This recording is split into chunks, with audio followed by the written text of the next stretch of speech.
నీలాంజనసమాభాసం రవిపుత్రం యమాగ్రజం ఛాయామార్తాండసంభూతం తం నమామి శనేశ్వరం. ఓం శ్రీ జగద్గురవే నమ. జగద్గురువైనటువంటి శనీశ్వర మహారాజ్కి జై హో. మనకి శని జయంతి ఈరోజు. శని జయంతి అంటే ఎప్పుడు వస్తుందంటే వైశాఖ మాసం కృష్ణపక్షం అమావాస్య తిథి రోజున వస్తుంది. కాబట్టి ఈరోజు శనివారం అవడం కూడా చాలా విశేషమైనటువంటి రోజు. శనివారంతో కూడినటువంటి శని జయంతి రావడం చాలా అదృష్టంగా భక్తులంతా కూడా భావించాలి. అయితే 30 సంవత్సరాలకి ఒక్కసారి ఈ శని జయంతి వస్తుంది. తన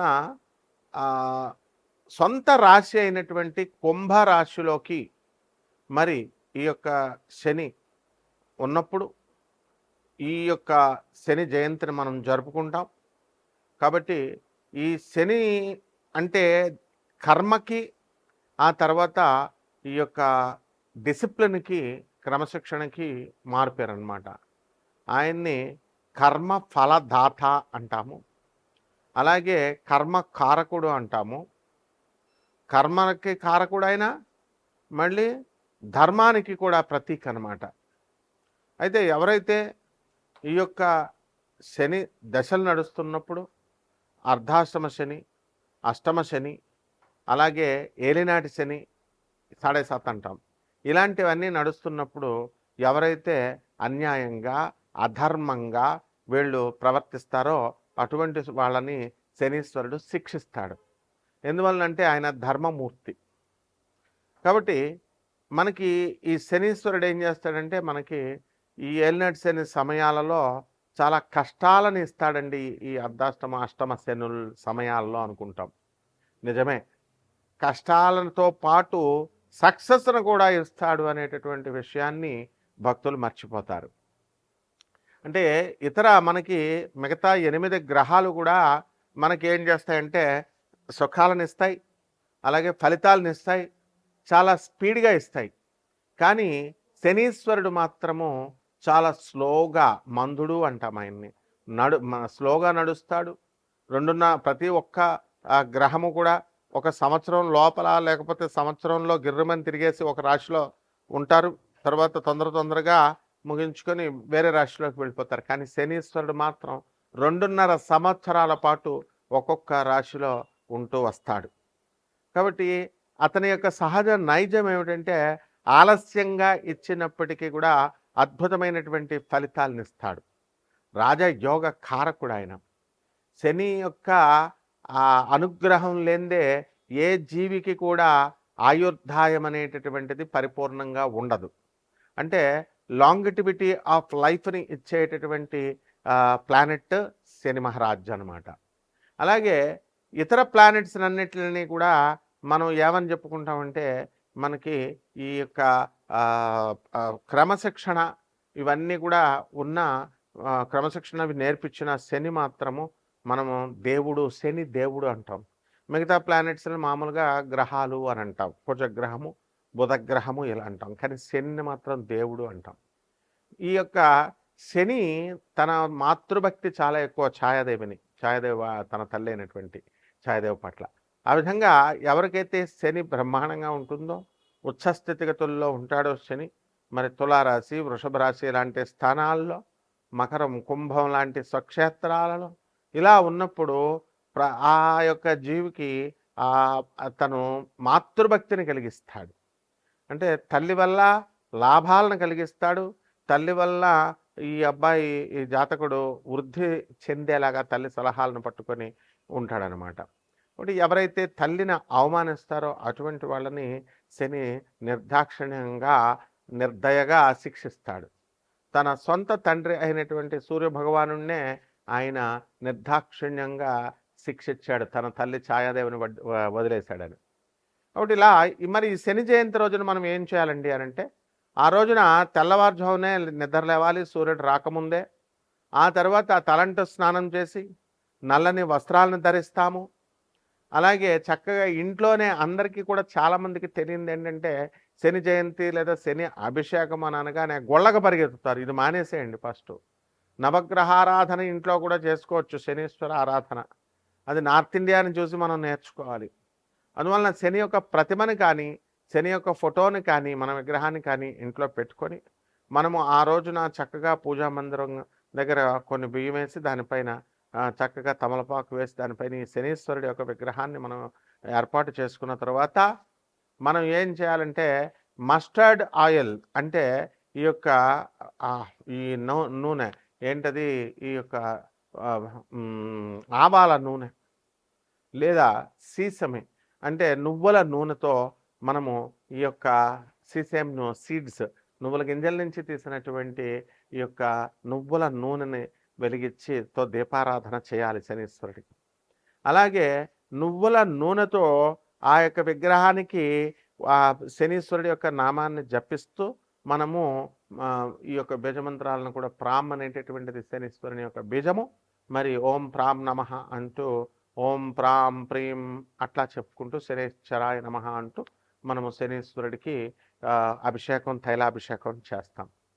అలాగే ఈ రోజున వికలాంగులకి, పేదవారికి, సాధువులకి, తర్వాత ఈ యొక్క అనాథలకి కనుక దాన ధర్మాలు ఎవరైతే చేసుకుంటారో శని జయంతి రోజున, ఆ రోజున విపరీతమైనటువంటి పుణ్య ఫలము ఈ చేసినటువంటి వాళ్ళకు వస్తుంది. మిగతా రోజుల్లో చేసేది వేరు, శని జయంతి రోజున చేసేటటువంటిది చాలా అద్భుతమైనటువంటి ఫలితాలను ఇస్తుందన్నమాట.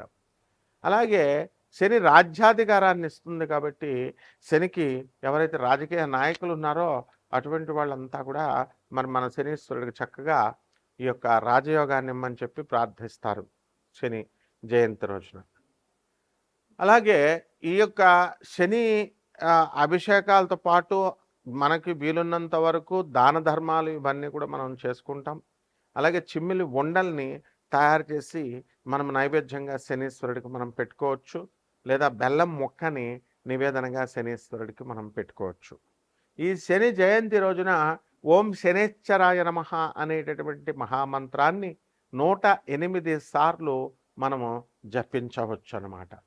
అలాగే నీలి పువ్వులన్నా, నీల శంఖం పువ్వులన్నా శనీశ్వరుడికి చాలా ఇష్టం కాబట్టి అందరూ కూడా మనకి నీలం రంగు పువ్వుల్ని తీసుకొచ్చి మనము స్వామివారికి సమర్పించాలి. అదేవిధంగా నీలము రంగు లేదా బ్లూబెర్రీస్ ఫ్రూట్స్ని మనము, నేరేడు పళ్ళు ఇలాంటివి నీలి రంగులో ఉన్నటువంటి ఫ్రూట్స్ అన్నిటిని కూడా తీసుకొచ్చి మనము శనీశ్వరుడికి నైవేద్యంగా మనం పెట్టాలి. ఈ రకంగా ఎవరైతే కష్టాలను మనకి ఎదుర్కొనేటటువంటి శక్తిని ఈ శనీశ్వరుడు ఇస్తాడు, అటువంటి వాళ్ళందరూ కూడా ఆ కష్టాలని ఎదుర్కొని సక్సెస్ అనేటటువంటి బాటలో వీళ్ళు ముందుకు వెళ్ళాలి. అలా కాకుండా మామూలు ప్లానెట్స్, మామూలు గ్రహాలు ఇచ్చినట్టుగా మనకి సుఖాలు చాలా సునాయాసంగా కష్టం లేకుండా వచ్చిందనుకోండి, దాని విలువ మనకు తెలియదు. కాబట్టి శనీశ్వరుడు ఏం చేస్తాడంటే మనకు చాలా కష్టాలను కలిగిస్తాడు. ఈ యొక్క ఏలినాటి శని సమయంలో యాక్సిడెంట్లు ఇలాంటివన్నీ కూడా జరుగుతాయి. జరిగిన తర్వాత నిరంతరము ఎవరైతే నడుస్తారో, నిరంతరము ఎవరైతే కృషి హార్డ్ వర్క్ చేస్తారో, వాహనాలు ఇవన్నీ వాడకుండా వీలున్నంత వరకు సింపుల్ లైఫ్ని ఎవరైతే లీడ్ చేస్తారో అటువంటి వాళ్ళంటే శనీశ్వరుడికి చాలా ఇష్టం అనమాట. అందువలన ఎవరైతే క్రమశిక్షణ కలిగి ధర్మబద్ధతగా ఎవరైతే ఉంటారో అటువంటి వాళ్ళకి సంతానం లేనటువంటి వాళ్ళకు కూడా సంతానాన్ని కలిగిస్తాడు. ఎప్పుడైతే యోగము లేకపోయినా సరే, జాతకుడికి ధనయోగం లేదనుకోండి, అటువంటి వాడిని కూడా ధన యోగాన్ని శనీశ్వరుడు కల్పిస్తాడు.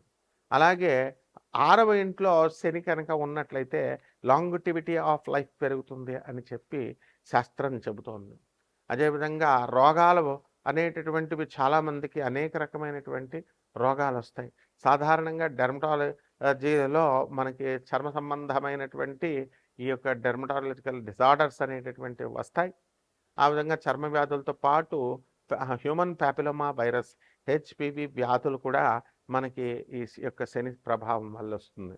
అలాగే పీసీఓడి ప్రాబ్లమ్స్, ఈ హార్మోన్స్ ఇంబ్యాలెన్స్ వల్ల వచ్చేటటువంటి ఈ వ్యాధులన్నీ కూడా క్యాన్సర్కి దారితీస్తాయి, ఈ హెచ్పివి వైరస్ కూడా.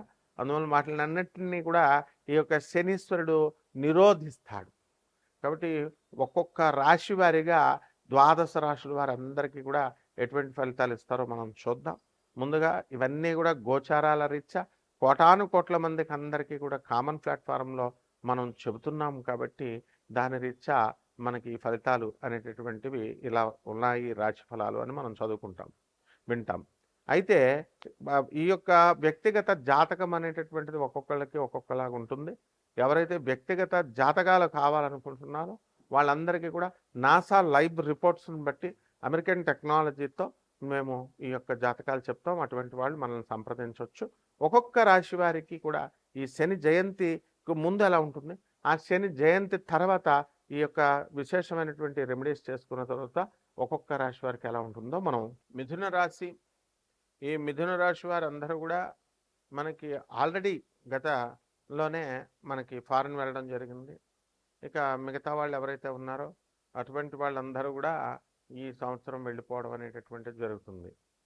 అలాగే మిథున రాశి వారికి మరి కేతువు చక్కగా సింహరాశిలో ఉన్న కారణంగా విదేశీ సంబంధమైనటువంటి లావాదేవీలు, ఎక్స్పోర్ట్స్ ఇంపోర్ట్స్ బిజినెస్లు ఇవన్నీ కూడా వీరికి కలిసి వస్తాయి. అలాగే విదేశాలకు వెళ్ళడము ఇవన్నీ కూడా ఉంటాయన్నమాట. తాత్కాలికంగా అయినా కొన్ని హాలిడే వెకేషన్ కోసమైనా చాలామంది ఈ యొక్క మిథున రాశి వారు మనకి థాయిలాండ్ వెళ్ళడం అనేటటువంటిది జరుగుతుంది.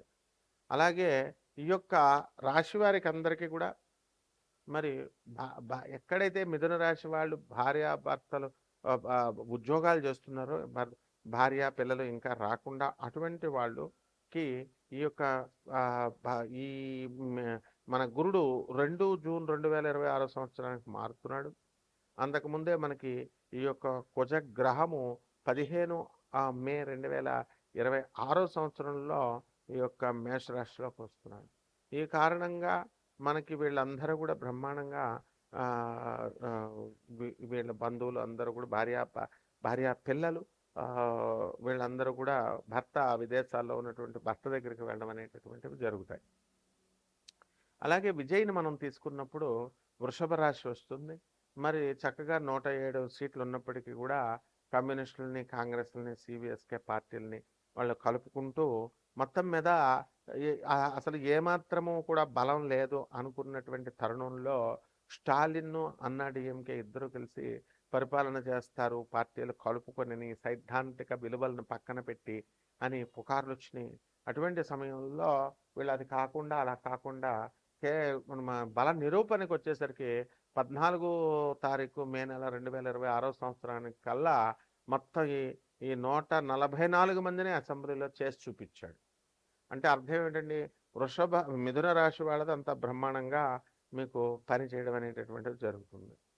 కాబట్టి చక్కగా ఈ యొక్క వృషభ రాశి వాళ్ళు ఎవరైతే సహకారంతో ఈ మిథున రాశి వాళ్ళంతా కూడా ముందుకు వెళ్ళడం అనేటటువంటిది జరుగుతుంది.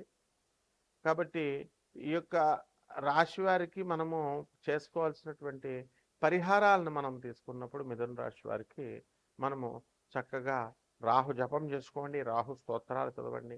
రాహుకి కిలోంపావు మినుముల్ని, ఆవుపేట రంగు ఉన్నటువంటి వస్త్రాలను ఇచ్చి పేద బ్రాహ్మణులకి మరి ఈ యొక్క శనివారం నాడు ఉదయం 7 గంటలకి లేదా సాయంత్రం 7 గంటలకి దానం చేసుకోండి. దశమహావిద్యల్లో ఒకటైనటువంటి ఈ యొక్క అమ్మవారు బగళాముఖి అమ్మవారి యొక్క హోమాన్ని కానీ అమ్మవారి యొక్క మంత్ర జపాన్ని చేసుకోవడం ద్వారా బ్రహ్మాండంగా ఉంటుంది. శుభమస్తు.